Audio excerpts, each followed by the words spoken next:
Hello friends, నేను Sushant. Learn వన్కి స్వాగతం. ఈరోజు సెషన్లో మనం లాసో టూల్ గురించి నేర్చుకుందాం. దాన్ని ఎక్కడ ఎలా వాడాలి అని. మీరు ఇక్కడ కింద చూడొచ్చు. ఇక్కడ ఇంకో సెలెక్షన్ టూల్ ఇచ్చారు. అదే లాసో టూల్. దాని షార్ట్కట్ కీ ఎల్. లాసో టూల్తో మీరు ర్యాండమ్గా దేన్నైనా సెలెక్ట్ చేసుకోవచ్చు. చూడండి, ఇక్కడ నేను ర్యాండమ్గా ఇలా సెలెక్ట్ చేస్తాను. దీన్ని మీరు మౌస్ హెల్ప్తో సెలెక్ట్ చేయాలి. ఇలా మీరు మౌస్ మూవ్ చేస్తే అది ఫ్రీగా ఆ డైరెక్షన్లో మూవ్ అవుతుంది. ఒక విధంగా మీరు దీన్ని ఫ్రీ హ్యాండ్ టూల్ అని కూడా అనవచ్చు. ఇది ఒక ఫ్రీ హ్యాండ్ సెలెక్షన్ టూల్. దాని తర్వాత ఇంకో సెలెక్షన్ టూల్ వస్తుంది. దాన్ని పాలిగానల్ లాసో టూల్ అంటారు. ఈ సెలెక్షన్ టూల్ వచ్చేసి పూర్తిగా పాయింట్ బేస్ సెలెక్షన్ టూల్. నేను ఆల్ట్ ఇంకా స్క్రోల్ బార్తో కొంచెం జూమ్ ఇన్ చేస్తాను. ఇప్పుడు నేను స్పేస్ బార్ ప్రెస్ చేస్తాను. నేను స్పేస్ బార్ ప్రెస్ చేయగానే ఒక హ్యాండ్ టూల్ పాపప్ అవుతుంది. ఆ హ్యాండ్ టూల్తో నేను నా ఇమేజ్ని మూవ్ చేయగలుగుతాను.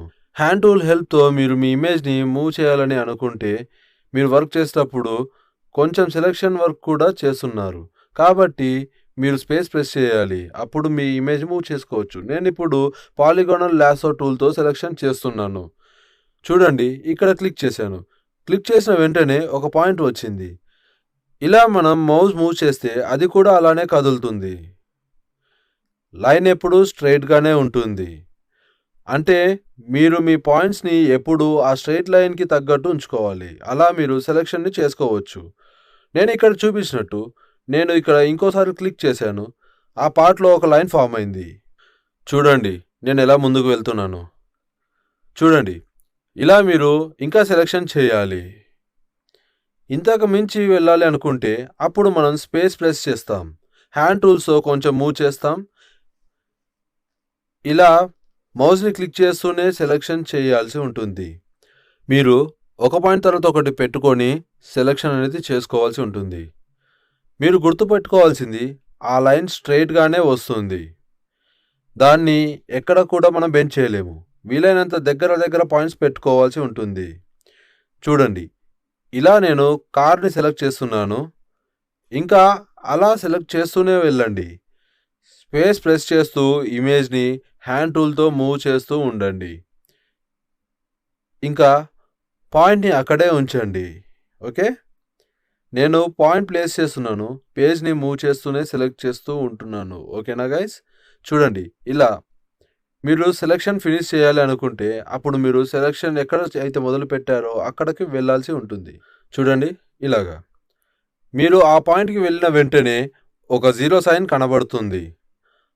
ఆ జీరో సైన్ కనబడగానే మీరు దాన్ని సెలెక్ట్ చేయాలి. మీ పోర్షన్ అలా సెలెక్ట్ అయిపోతుంది. Okay guys? ఒకవేళ నేను దాన్ని కట్ చేయాలి అనుకుంటే మూవ్ టూల్తో చేస్తాను. ఇలాగా.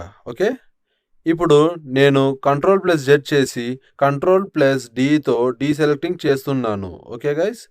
ఇప్పుడు ఇక్కడ ఇంకో సెలెక్షన్ టూల్ ఉంది. అదే magnetic lasso tool. Magnetic lasso tool అంటే ఏం చేస్తుంది?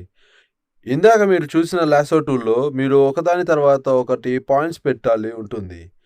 మ్యాగ్నెటిక్ లాసో టూల్ పాయింట్స్ ఆటోమేటిక్గా క్రియేట్ చేస్తుంది. చూడండి, ఇక్కడ ఫస్ట్ పాయింట్ పెట్టాను. దాని తర్వాత నేను మౌస్ మాత్రమే మూవ్ చేస్తున్నాను. Okay guys? చూడండి, అక్కడ రెండో పాయింట్ ఆటోమేటిక్గా క్రియేట్ అయిపోయింది. నేను మౌస్ మూవ్ చేస్తూ ఉంటే పాయింట్స్ ఆటోమేటిక్గా క్రియేట్ అవుతూ ఉంటాయి. మ్యాగ్నెటిక్ లాసో టూల్ అది లాసో టూల్ అంత పర్ఫెక్ట్ కాదు.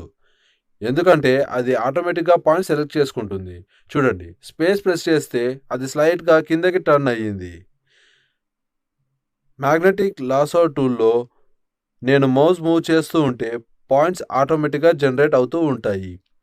నేను ఇలా చేస్తూ ఉంటే కొత్త పాయింట్ వస్తూ ఉంటాయి. ఇలా సెలెక్షన్ అనేది జరుగుతూ ఉంటుంది.